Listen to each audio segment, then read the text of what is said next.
Still in this chapter, I'm not finished yet. Satan exalted in his success. He had tempted the woman to distrust God's love, to doubt his wisdom, and to transgress his law.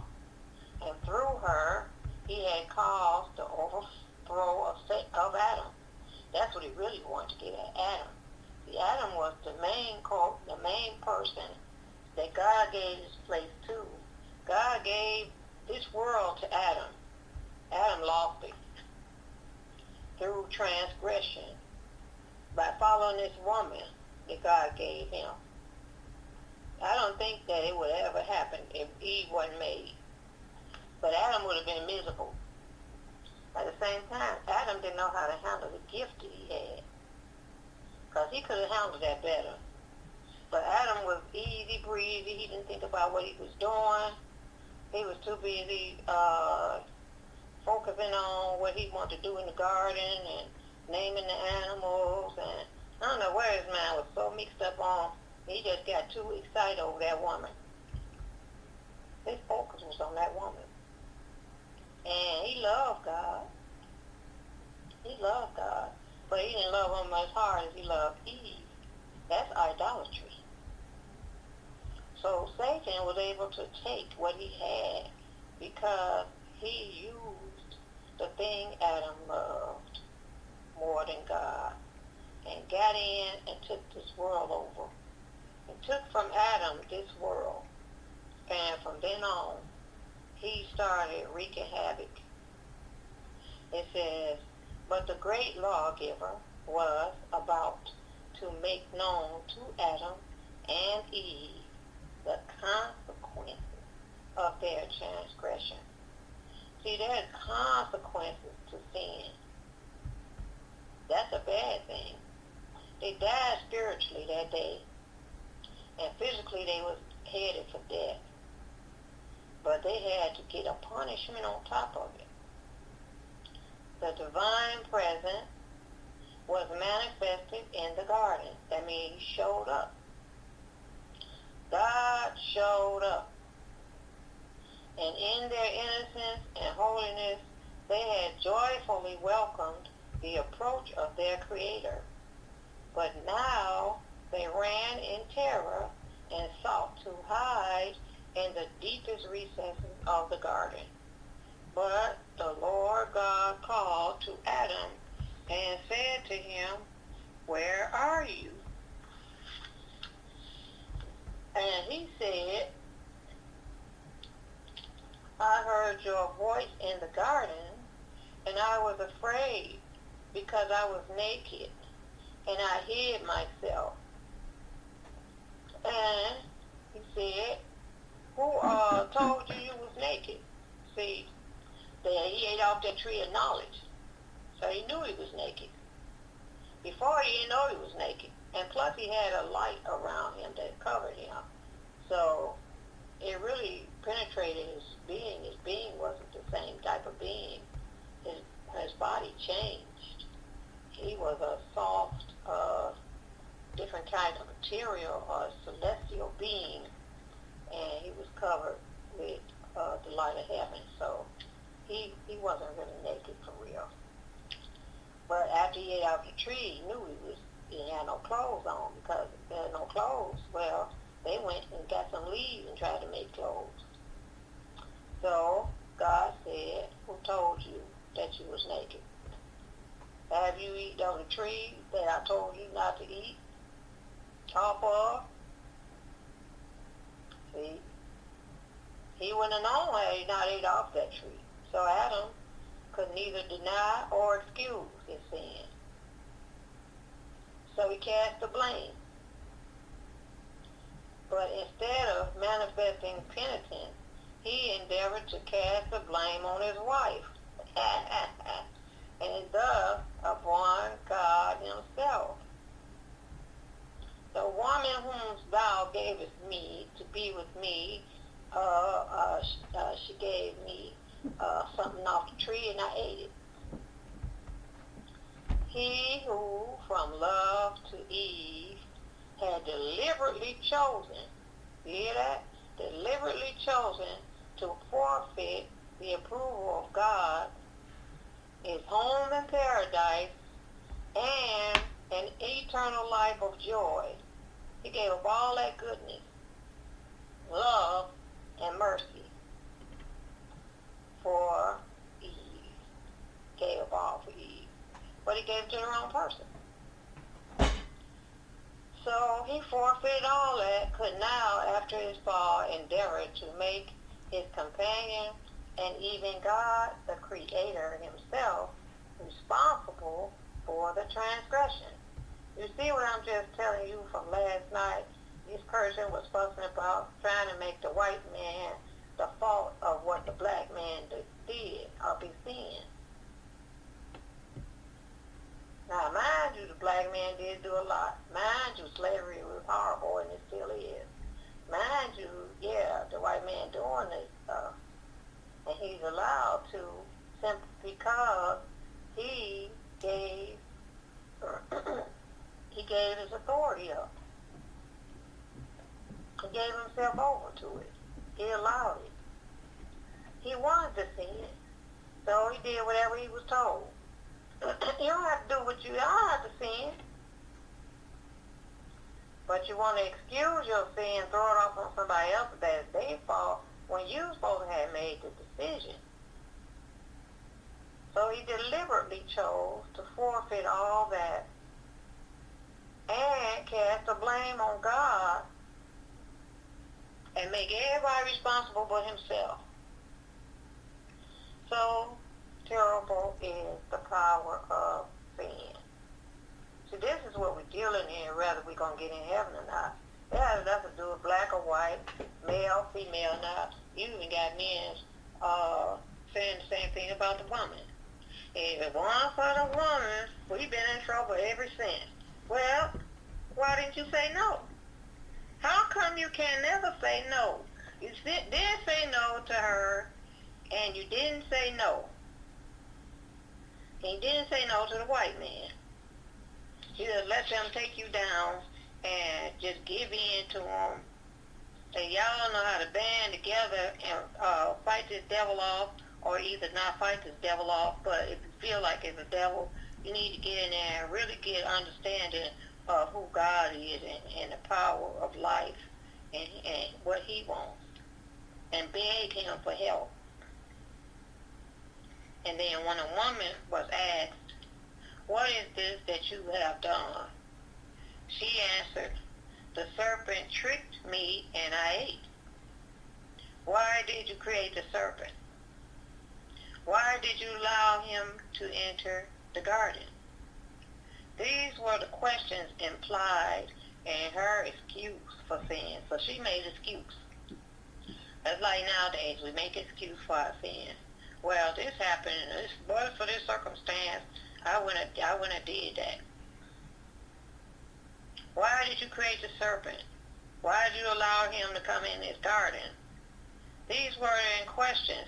Thus, like Adam, she charged God with the responsibility of their fall. And so the spirit of self-justification. See, justification of your sin is justifying why you're not obeying God. And it originated in the father of lies. It was indulged by our first parents as soon as they yielded to the influence of Satan, and has been exhibited by all the sons and daughters of Adam. And instead of humbly confessing their sins, they try to shield themselves by casting the blame on others, upon circumstances, or upon God, making even his blessings an occasion of murmuring against him. Now, I want to stop right here because now we're yielding to some serious stuff, because when you take a little child and you put a microchip in him and you download the computer to his body, and he has no control over his limbs, he has no control over his facial expressions, he has no control over his muscles, his body, The central nervous system is completely controlled by this microchip. That's the worst thing that could ever happen to a human being. And it is the saddest, hurtfulest thing that could ever happen to anybody. He has no power of choice now. If he wants to go this way, they jerk him back this way, and he has to go. And it's just like you're pulling strings because they're invisible strings. You can't see him being jerked. But that microchip is forcing him to move the way they want him to move. And that is the worst thing that I've ever thought of in my life. I never thought I'd see the day when I see my own grandbaby taken and used and abused and tortured that way and used that way. And that's the worst thing I could ever imagine. So this Bible is saying now that you got to make a choice, and you can make a choice. But the Bible also says in the last days, in Revelation chapter 13, it talks about how the beast's power is going to do this to everybody. He's going to microchip everybody. You're not going to be able to buy or sell. Buy any food or sell any food without the mark of the beast. And he's going to put this chip in you and make you and force you to keep Sunday. See, that's what it was all about. It's a test to see if you going to fall or stand. And you're not going to be able to stand if you got that microchip in you. If you take that mark, you rather starve because you're not going to be able to eat. You won't be able to buy or sell without the mark of the beast. You won't be able to do anything. The mark of the beast is Sunday, and it says, force all, both small and great, rich and poor, to receive a mark.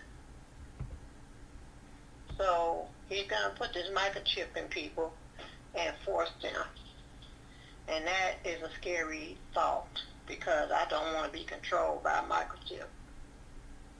And so it says here, the Lord then passed sentence upon the serpent.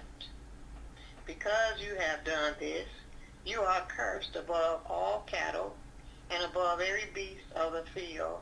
Upon your belly shall you go. The dust shall thou eat all the days of your life.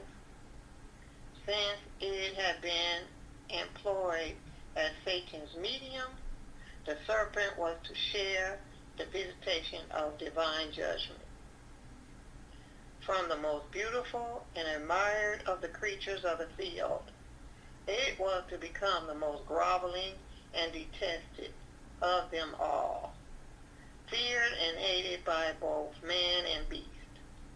The words next addressed to the serpent apply directly to Satan himself, pointing forward to the ultimate defeat and destruction. He said, I will put hatred between you and the woman, and between thy seed or your children and her children. It shall be bruise your head, and it shall bruise his heel. So he's letting them know, we're going to put you down. I'm going to put you down. You're not going to live. He's telling that to Satan. I'm going to find a way to divide her away from you. Eve was told of the sorrow and pain that she going to get when she bear children. And he said, your desires shall be to your husband. Instead of you being equal to him, now he shall rule over you. Because you refuse to stay by his side. You went out there in the garden and got yourself in trouble, and now I'm going to give you this punishment to save you. You need to be with your husband. And he's going to make decisions for you because he can see what you can't see. You're blind. You get out there and you get confused and you don't know what you're doing. So that's what a woman's supposed to have, but most women now is going back out there in the garden. She's doing her own thing. And the man, he's now mixed up and messed up. In the creation, God had made her the equal of Adam. Had they remained obedient to God and in harmony with each other, but sin brought discord, and now their union could be maintained in harmony, preserved only by submission on the part of one or the other. Now see, he was in submission to her, and he gave in to her. So God said, no, you did wrong, and he don't need to be following you. You need to follow him because you the one got tricked. He didn't. It says Eve had been the first transgression, and she had fallen into temptation by separating from her companion, contrary to the divine direction. So she had already messed up. She had already disobeyed God when she left her husband's side. It wasn't nothing but to fall right on into sin. Because she did wrong by leaving her husband's side, say contrary to the divine direction. She sinned doing that. It was by her solicitation that Adam sinned, and she was now placed in subjection to her husband.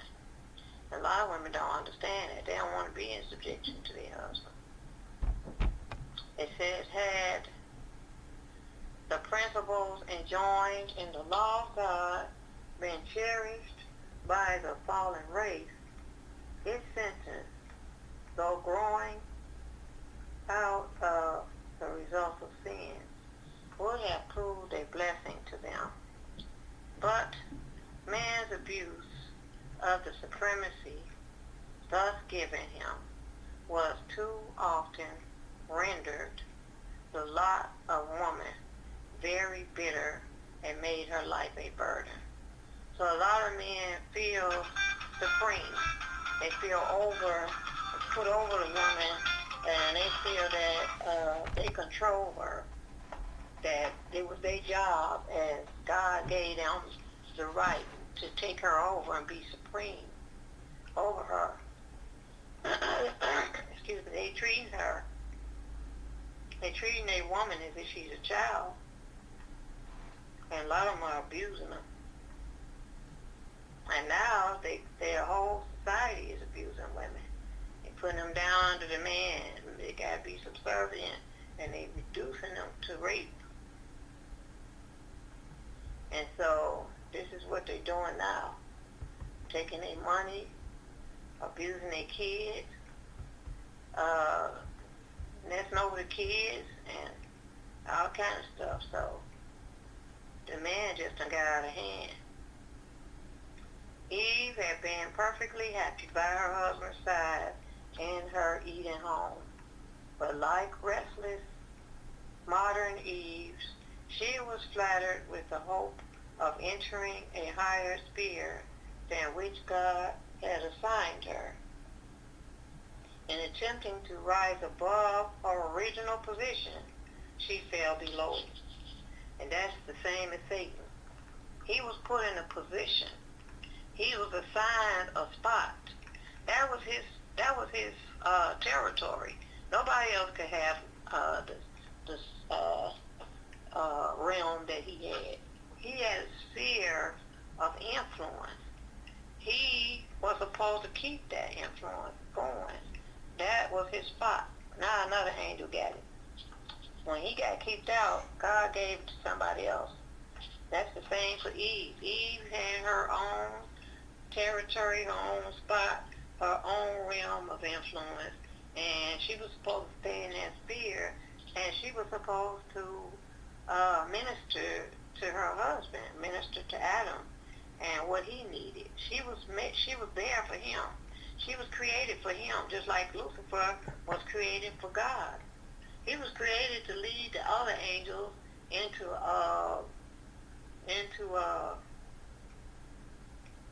worship. Now, had Eve didn't disobey and had children and they passed the test, but they didn't go over till they decided they want to eat off the tree, then her ministry would have been to her husband and her kids. Her husband first and her kids. And her kids would have been obedient because they would have been uh, not, not born in sin, and they would be easy to handle, and they would be teachable. They would be just like Adam and Eve. They would have been uh, teachable by the angels. The angels was teaching them then.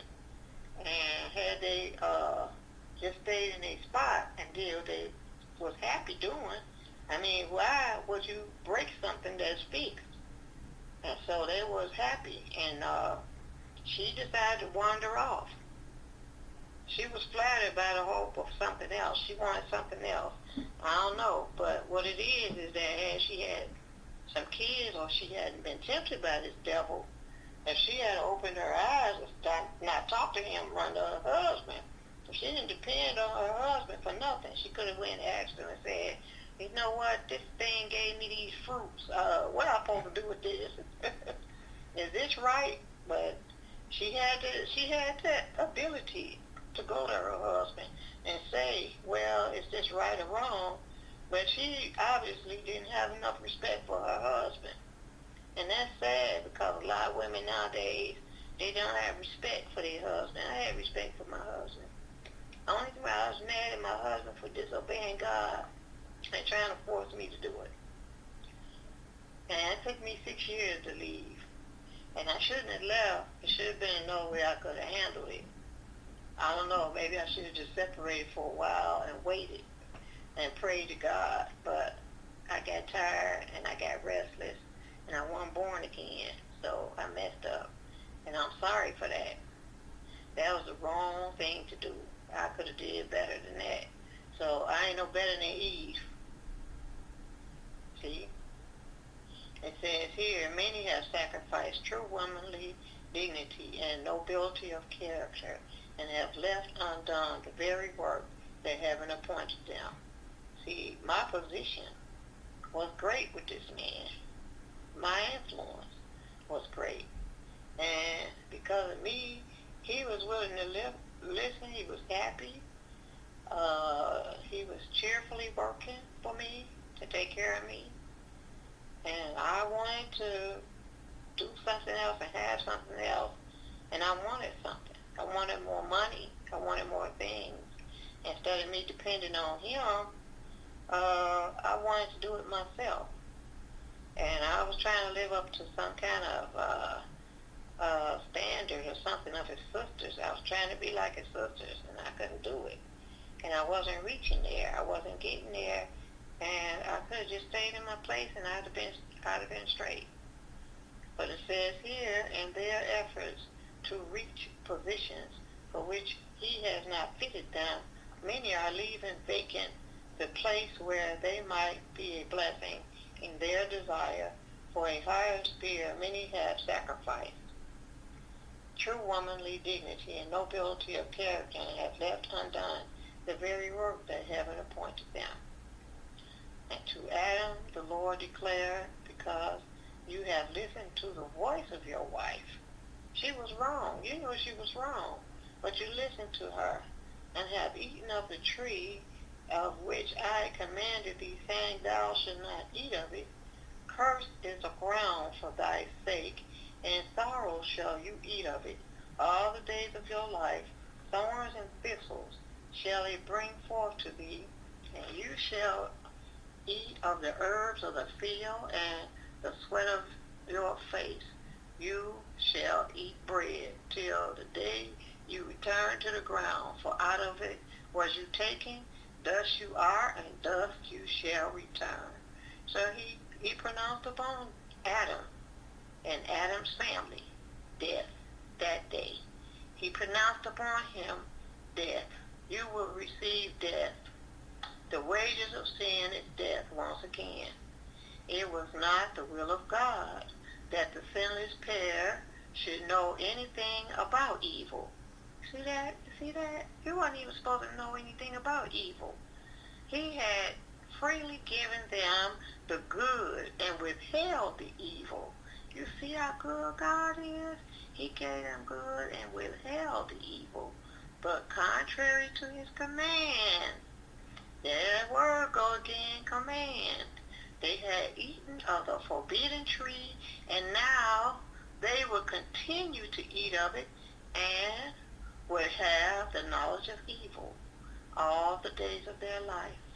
From the time the race would be afflicted by Satan's temptations, from that time the race would be afflicted by Satan's temptation, and instead of the happy labor heretofore appointed them, anxiety and toil were to be their lot.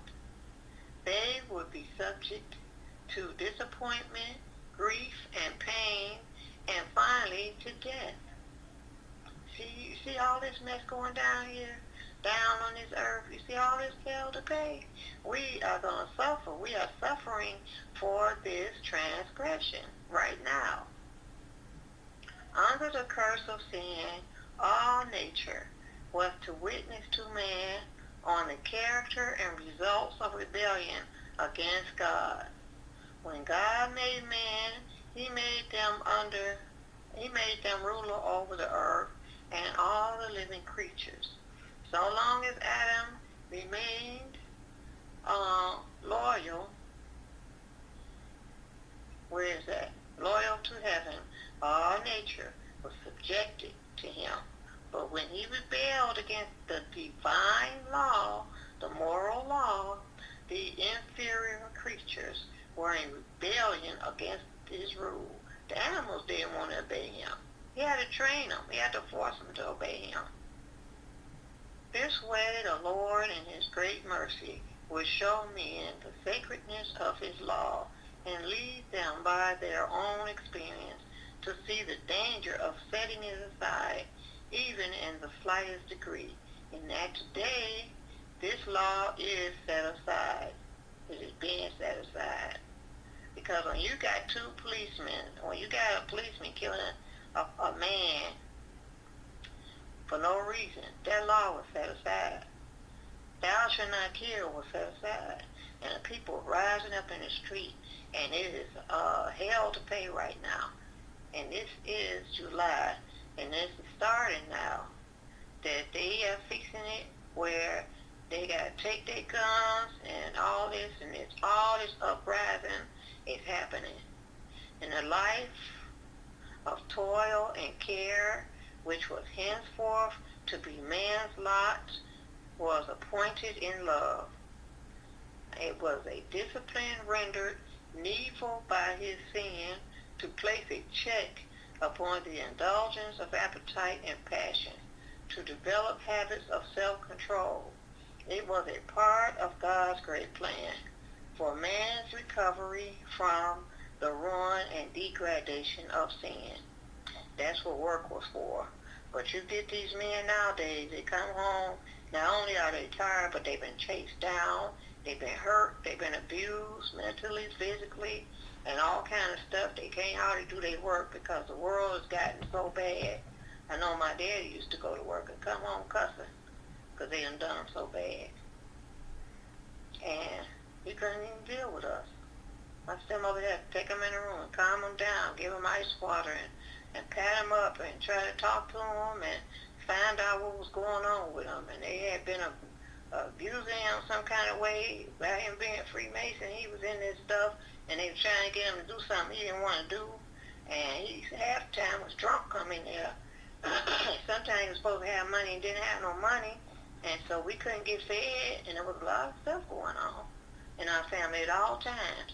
He was a targeted individual. If you look at it now, a lot of men are targeted individuals.